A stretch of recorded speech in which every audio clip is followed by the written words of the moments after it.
Hey everybody, welcome back to Board Game Blender. Very happy you are here. My name is Zee Garcia, and today we're going to be talking about big games. Games that are great for conventions, games that are loud, that are rambunctious, even just games that take a lot of people. Maybe you want to have a group over and you want to center your night around this one game. We're calling it Big and Tall, and that's what we're talking about here today. So hopefully you'll discover at least one game you have not heard about before, or maybe just will remind you of something. Maybe you'll discover a new idea, a new way to tackle a game, something like that. So just have some fun, enjoy the episode. I'm going to see you real soon. Here we go.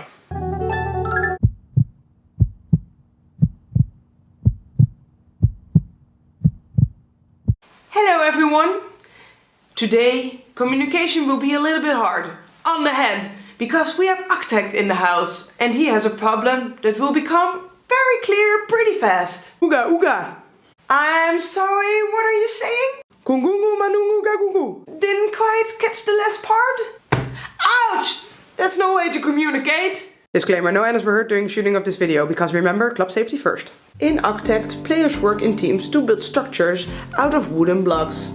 But only one teammate knows what the team has to build. Since you are cavemen, the only way you can communicate is of course by making gestures, sounds and hitting someone on the head with a giant club. Every color has a specific movement you have to do, and every move, like building on the left side or building it standing up, has a specific word.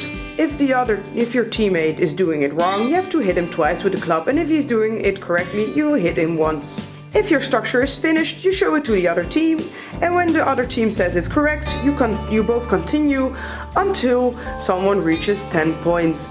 If the team reaches 10 points, then the game is over and they win. For me and all other players involved, I think it would be safer to try some other ways to communicate than hitting each other with a club on the head. Maybe you can try smoke signals? But don't use board games for the smoke signals, right? Or drawing. Everyone loves to draw. Whistling. Hard sounds? Okay, I give up. Keep using the club. We'll speak again in 200,000 years. Bye, Architect!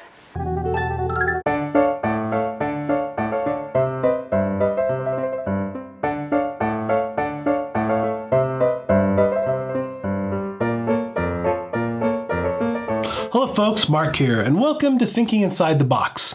In this series, I'm focusing on inserts, storage solutions, and games that already do both really well. Today, we're looking at a game that claims it's a box within a box. That game is Ice Cool from Brain Games. It's almost time for lunch, and for all the young penguins to finally get their fish they've been craving. However, some think they are quick enough to snatch some of the fish before the lunch break starts. But they've forgotten one thing, the hall monitor. A convention favorite in 2016, this high-action flick-it dexterity game is full of trick shots and mayhem. A game that truly inspires folks to get up and move around the table to find the best shot. But we are here to see if this box in a box claim is myth or legend, and does it truly live up to the hype. At a closer look, you can see just how all the rooms of this penguin school actually do indeed fit inside one another, making a rather large playing area easy to pack up and store. So, let's take a closer look at just how easy setup and takedown is, and I'll see you on the other side.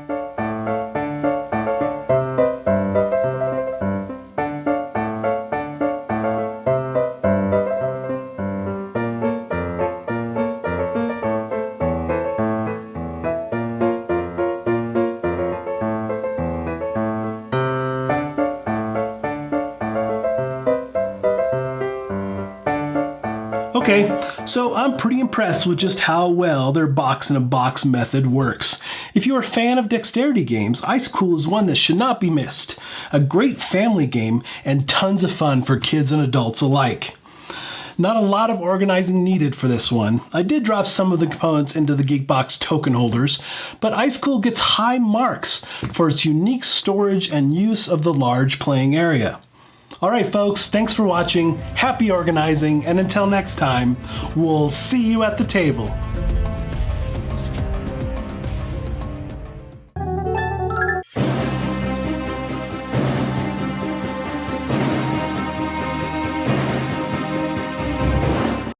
Howdy folks, Rebecca and Hunter here from Player Showdown. And our favorite loud game is Pit. The best way to show you Pit is to play the game. Pit is a trading game where you're trading commodities in an effort to get your hand of 9 cards to be all the same commodity. First person to do that rings the bell and scores the points that's on the commodity. Each commodity is worth a different point value. The goal is to get 500 points in a long game or 250 points in a short game. The way you do this is you take your hand of 9 cards, you figure out what commodity you're going to shoot for, and you're going to trade your other commodities. And what you do is you get a hand of like cards, like 1, 2, 3, or 4 of the same kind that you're going to trade, and then you announce that you're trading that many. So, for example, if I want to trade 2 things, I would say 2, and you look for someone else that's trading 2. Once you find someone that you want to trade with the same amount, you swap. And like I said, all your cards that you're trading have to be the same. You can't put 3 different things, for example, and try to trade those 3. You have to have all the same thing. Okay. If you can't find someone to trade with you, for example, you're trying to trade 3, and everybody else is trading 2, you can pull 1 back and then trade 2. And it's just a race to see who gets all the cards the first. The best way to do it, actually, is to just play the game. So we're going to do that. We'll play the game, and we'll play a quick round, and we'll see how it goes. So I'm going to deal out the cards, and when we'll start.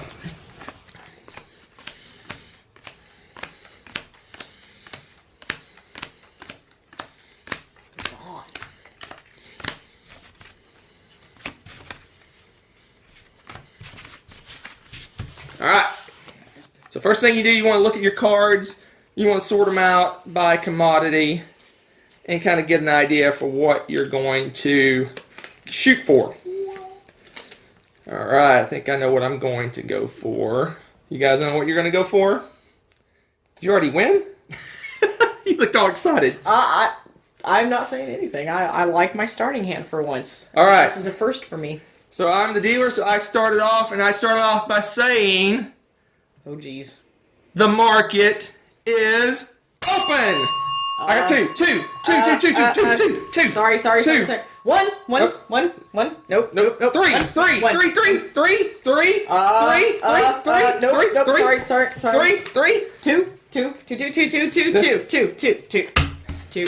Two. I don't want two. Nope. Three. No. Two. Three. I want 3. Two. Please be Two. No. Two. How do I get 3 of the same card? Two. Just give me 2. Just take those. I don't want these. Two. Two. This sucks. Two. No. Two. Give me that. Come on, corn. Are you serious? And if you look, I don't know if you guys can see, I got all the corn. So I would score 75 points because that's what's on the corn card. And we rack it up and go again. And there you have it. That is Pit. Do you know how close I was? Close does not count. Yeah, you're the only one that scores. So let's take it up top and we'll tell you what we think about the game. It's easy to see why this little game has lasted well over 100 years. As you saw in our quick little playthrough, it is super easy to teach, super fun to play, very loud, very exciting, and it has a bell. What more do you want? So definitely give Pit a try. Thank you so much for joining us today.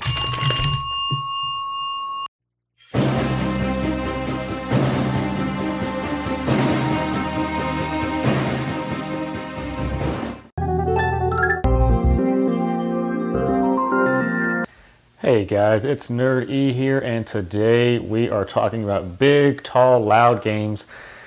And on my segment today of Who Am I, I'm going to be talking about Lupin Louie, or the new iteration Lupin Chewie. So what is it? Let's talk about where am I?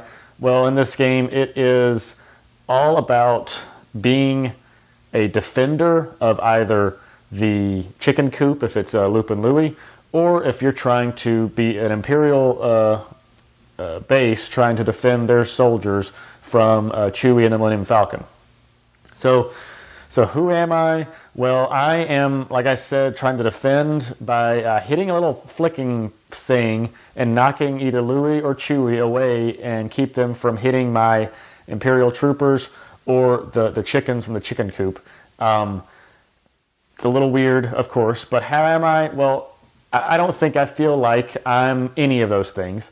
It doesn't matter, because in what today's episode is all about is being loud and having fun in a big and boisterous way, and I can't find any better way of doing that than in these two games.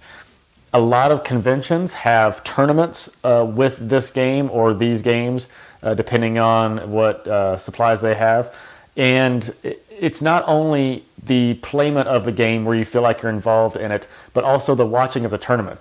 This becomes, and most dexterity games that have terms like this, pitch car, other stuff, become a sport for the viewers, people watching it, and the people playing it. You become enthralled, and it becomes this big deal, big, loud, almost athletic. I mean, it's not. It's flicking a thing, but you still feel like you're in that big atmosphere, and you get a good crowd around you. So that's what I'm talking about, really, at the bottom line here, is I feel like I'm a part of a big event when I'm playing this game in the convention setting, and I love being loud. I love cheering on whoever I like. If I have a friend playing or if I'm playing myself, they're great games for that, and I think you should check them out. That's Lupin Louie or Lupin Chewie. Thanks, guys.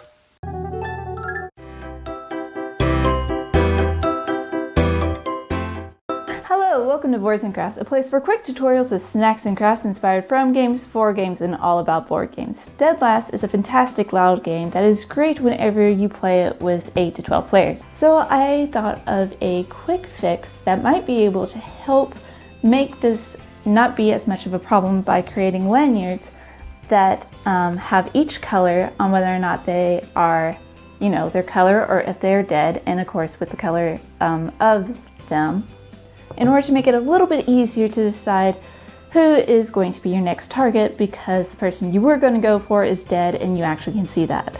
So without further ado, I am rambling, so let's get started.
And that's it. If you guys have any ideas for tasty treats or creative crafts, comment below or tweet them at me at ArtsyRobot.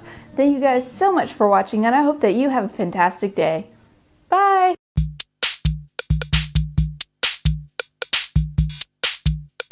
Hey everybody, for today's Quirky Game, I'm talking about this tiny little box called A Fake Artist Goes to New York from a company called Oink, and they specialize in tiny little boxes like this. Now this game, really the experience that's packaged in here doesn't really seem to fit this box size. The idea is everybody is an artist and they know something that they are drawing together. Everybody has a marker, like these here, and everybody's going to be drawing just a line at a time, but everybody basically together, except for one person that has no idea what everyone is writing. You don't know what it is. And you're trying to fake your way through it, and the other players are trying to figure out who is the fake artist. My suggestion here for this segment is that instead of doing that on a very tiny little piece of paper, which is, that's the size of the paper pad that comes in the box here, I would suggest a couple of changes if you want to have a big game of this going. First of all, get a large dry erase board and a white board, and get some markers of varying colors, dry erase markers. It could be wet erase markers, whatever. Some large markers of different colors, so you can have an epic game of this. Something large, something grandiose. Really allow for some space to get creative with your drawing. Second thing, get a peanut gallery. You got to have some people watching this game.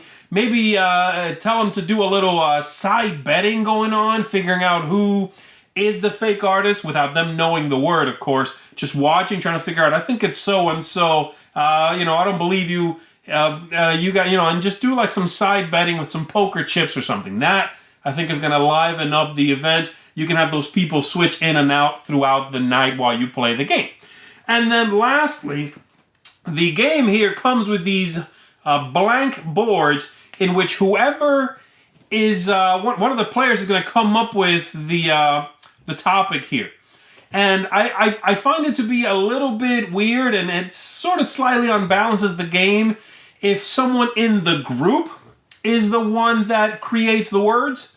So what I would recommend is if you have that peanut gallery, then have one of those people make up a word. That way it won't be too difficult, won't be too hard. Hopefully they won't be playing favorites, so you have no way to manipulate the word pool from within the people that are playing. And so that's what I would recommend there that you do. Those 3 simple changes, I think, are going to create the kind of experience that you can have a night around. Think Pictionary 2.0 here. You've seen it in all these TV shows, this concept, or movies, this idea of like everybody standing around drawing, and whatever. But in this one, no one's going to get mad at anyone because they couldn't guess the thing, And you can just keep on playing because the words can just keep on changing, You stop whenever you feel like stopping. So I very much would recommend you give that one a shot. Get a nice big dry erase board. Get a fake artist goes to New York. And I think you're going to have a grand old time with this quirky little game. Definitely check it out.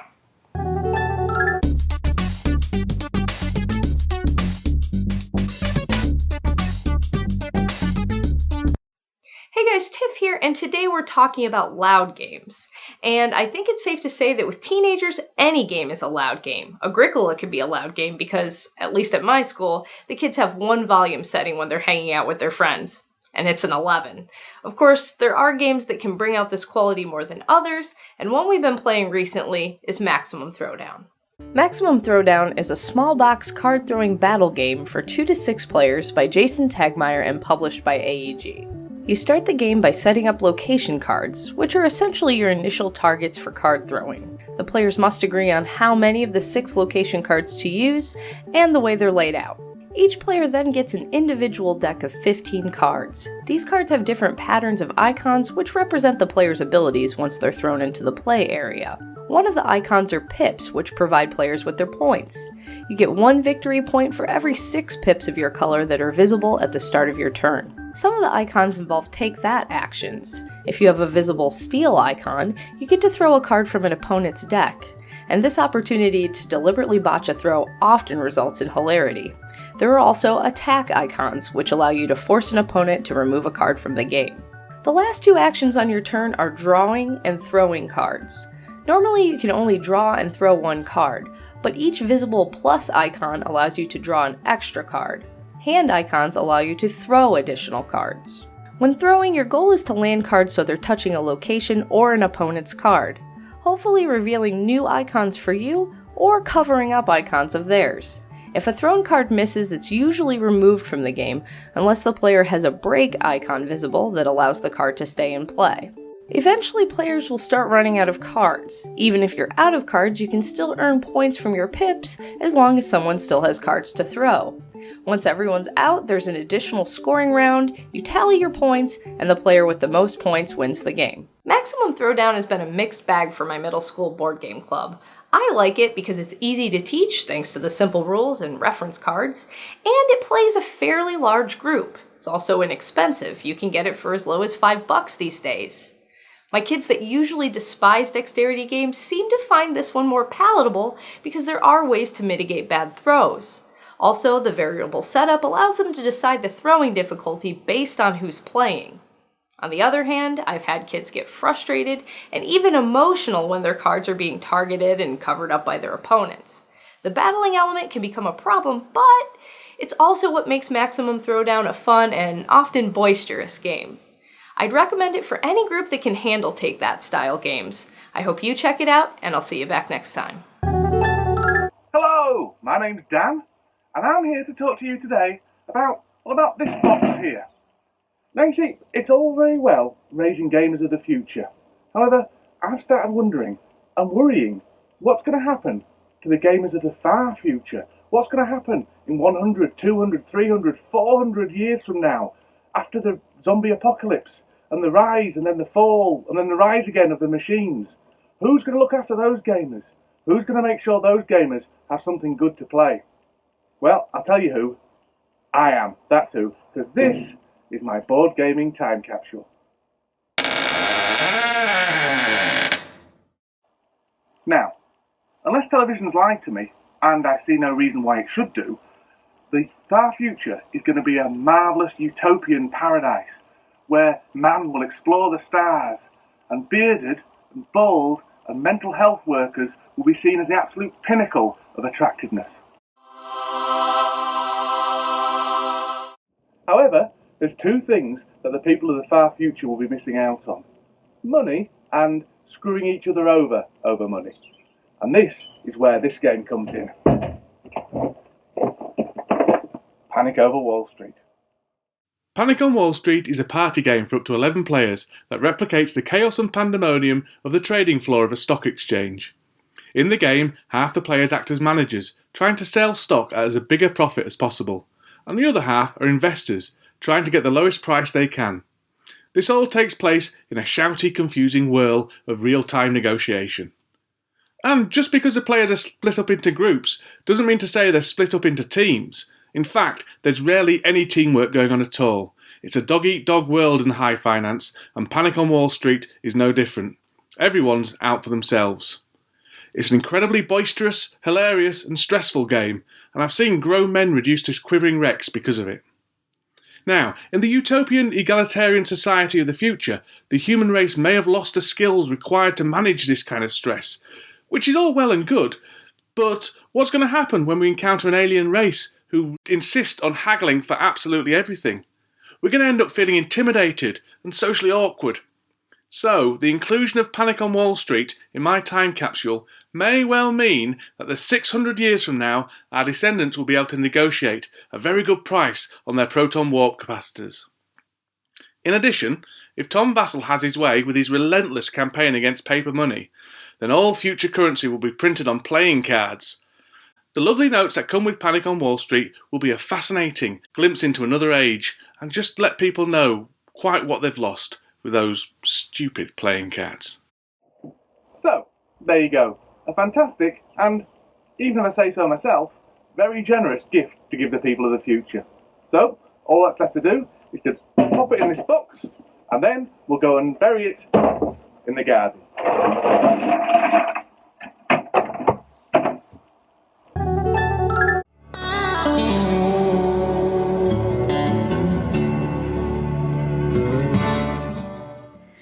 Hey Blender, it's MaggieBot, and today we talked about big and loud games. Unfortunately, I don't really have a lot of those types of shouty, charade acty things out games. Other than Anomia, which I've talked about here a million times, I don't really have anything that gets too loud. But what I do have is one of my favorite original big games, and that is Sunrise City. Sunrise City is a 2 to 4 player board game from Isaias Vallejo, who is more recently known for the Valeria Card Kingdoms games and A Quest for Valeria and all those. But one of his first games was this Sunrise City game, and it was because of his love for SimCity and those kind of city building games. What he wanted was a game that when you were done, you had a physical presence on the board. So as you go, you bid on tile placement. I don't know if you can see how thick this is, but these are about as thick as the boards in all the new Eagle Griffin games. So just fabulously giant chunky cardboard, and you use it to stack up the game. Very recently the expansion came out, which is Sunrise City Nights. This added more tiles, another dice mechanism, and some more cards into the game.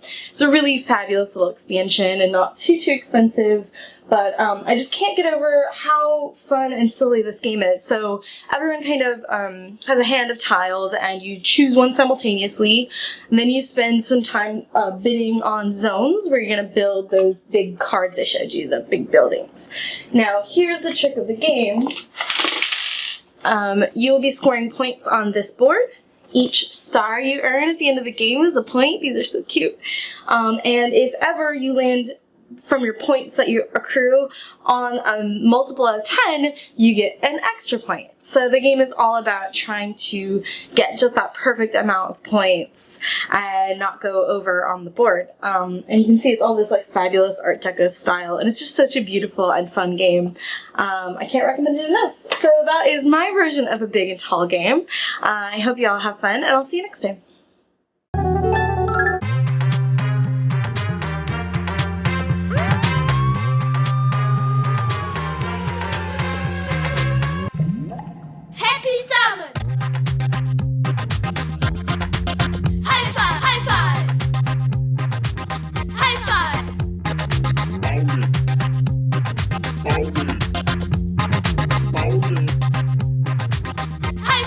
Switcheroo. Happy salmon. Happy salmon. Happy salmon. Happy salmon.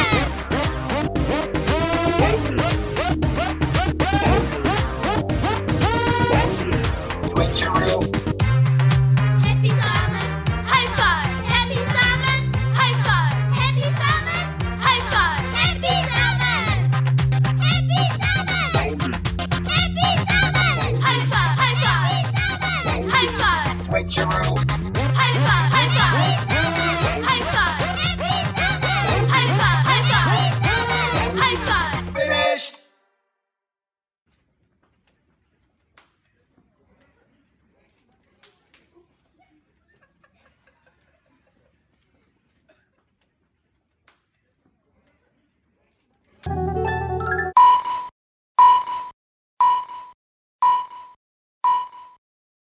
For today's game, Under the Radar, I'm taking a look at Ultimate Warriors, which is, with a Z right there at the end, by the way. Ultimate Warriors here is a big arena clashing game, like a smash 'em up kind of game, in which every player is going to be one of several weird sort of fantastical creatures. Like you could be a dragon, you could be a goblin, there's a samurai in there for some reason. It's a strange cast of characters, and you are trying to smack the other players around, gather up the most points, come out on top at the end of the game.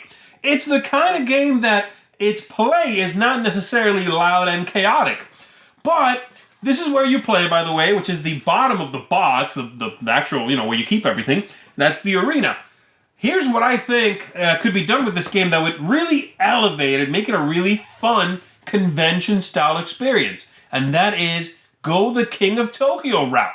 If you've ever been to a convention, it's possible that you've seen a large King of Tokyo game being played. And by large, I mean the dice are foam dice about the size of my head, and the standees are these, massive cutouts that they will move around and so forth.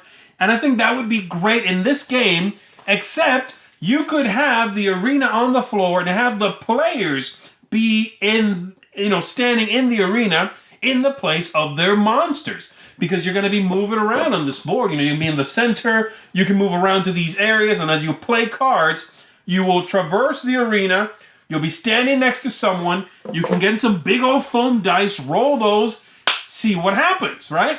And I think that would be a great experience. Unfortunately, as far as I know, this game has not gotten a lot of buzz, which is, why I'm talking about it now.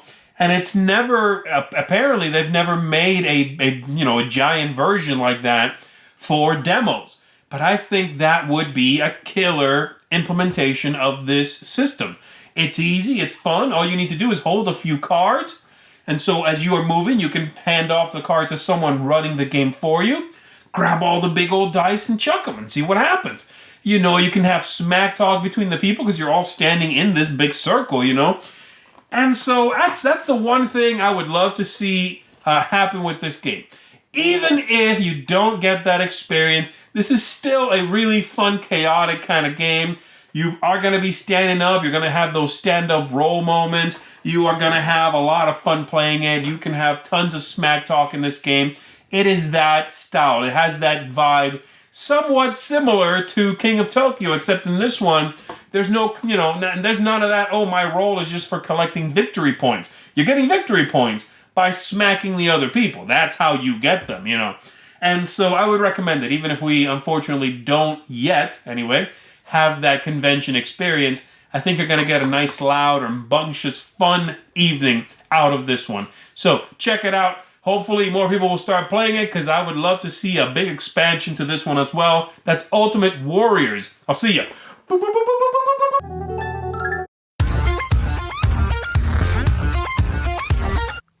So this week we're talking about games that are loud and big and noisy. And I just got this little guy to sleep, so we're probably gonna go take a look somewhere else. But the game this week we're talking about is Two Rooms and a Boom. Two Rooms and a Boom is a social deduction game in which players are divided into two teams and two rooms. You have the red team and the blue team. Games are played over a series of timed rounds. At the end of each round, there will be a hostage swap. The red team is trying to have the bomber and the president end in the same room, while the blue team tries to have the president and the bomber end in different rooms. Each team has a number of supporting casts that play a huge part into the game and add different victory conditions. There's a whole slew of other characters that will change the game, and even some neutral characters that give you individual win conditions. The game is really fun, but does require a lot of participation from its players. So Two Rooms and a Boom is a really unique game. It's not something that you're going to find in any other social deduction genre.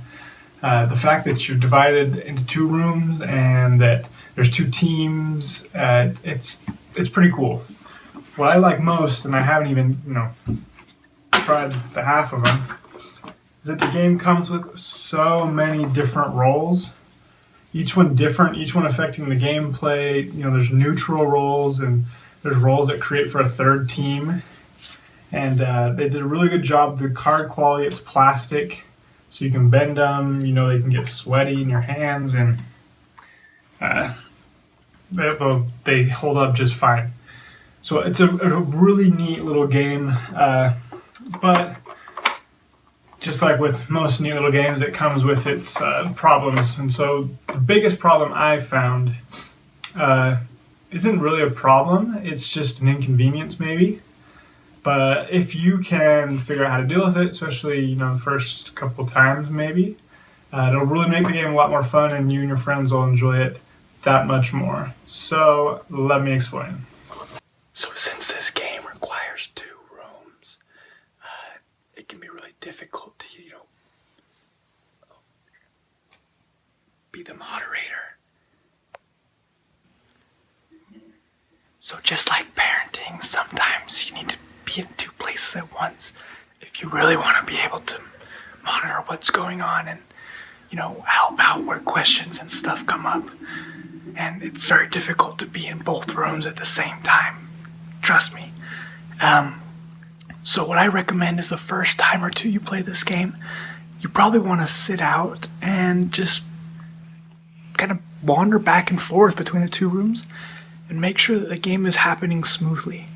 Because with it being timed and all, and it can get really stressful, and if players don't have someone with experience to turn to, things might just break down in the other room. So it's unfortunate, but I do recommend it the first time or two that you play, just to make sure everyone knows what's going on. But it's a really fun game, and I highly recommend it. Plays a big group, is super loud, you know, between everyone in the 2 rooms negotiating. The game's 2 rooms and a boom. Have some fun playing it. Okay, gotta go, bye.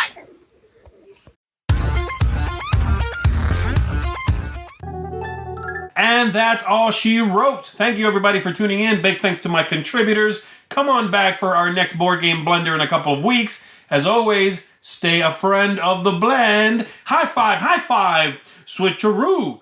High five.